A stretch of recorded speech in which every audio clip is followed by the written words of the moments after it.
A Cowboys win, a Ravens win, and a Steelers loss? Now that's a good week of football.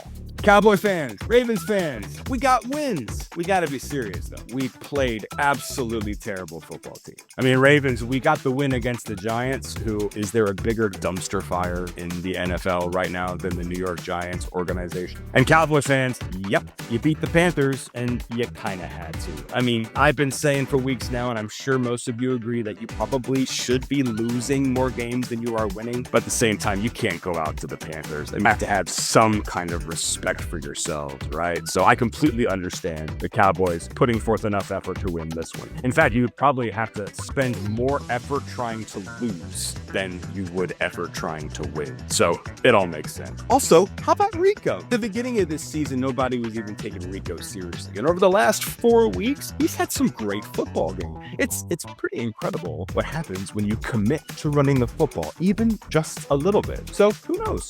He could have a future with the Dallas Cowboys organization. Now, a couple other things that came about after this past week, really starting to thin out the herd as far as who's really going to contend for the Super Bowl, okay? To be a 3-team race in either division. In the NFC, we've got the Detroit Lions, we've got the Philadelphia Eagles, and I think after last night, we're going to have to start talking about the Packers. Now, listen, I've been talking about Detroit since the very beginning of this season, okay? They have been dominant this entire season so far, and I think it's been their race to lose. We have to start talking about their injuries. Okay, they've had 29 different defensive starters this season. They are getting banged up more and more and more. they're playing with a bunch of hey yous right now on defense. Hey you, go in here. Hey you, go in there. They're a great football team and have all the hope in the world, but they have got to get healthy.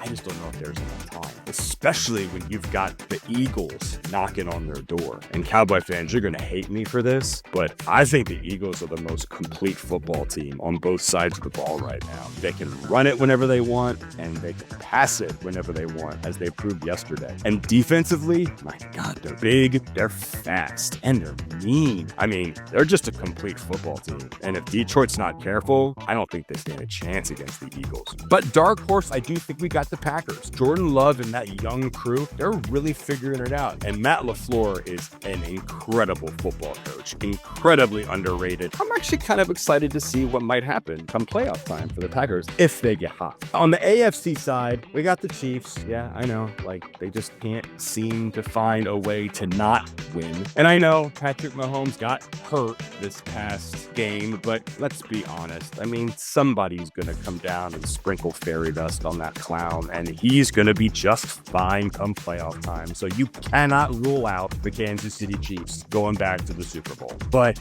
Josh Allen and the Buffalo Bills, oh my Lord. Josh Allen is playing like a freak. He's doing unprecedented things. He is the clear MVP of the league. He's put his team and the entire league, honestly, on his back, and nobody seems to be able to stop him. Detroit sure couldn't. And then I think dark horse, you gotta give the dark horse to the Baltimore Ravens, because Lamar and team, they've had one of the best offenses since the very beginning of the season, and defensively they're only getting better. If they get hot, they are going to pose a problem for both the Bills or the Chiefs. So the AFC side, things could get interesting too. And I don't want to hear a single person saying anything to me about, well, what about the Steelers? No. I will never, ever mention Pittsburgh Steelers and the Super Bowl as a viable option. Never. But we are looking to have a very exciting end of the football season. I know I'll be watching. I'm sure you will too. And we'll be talking about it every Monday or Tuesday, all the way up until the Super Bowl. Talk to y'all soon. Bye.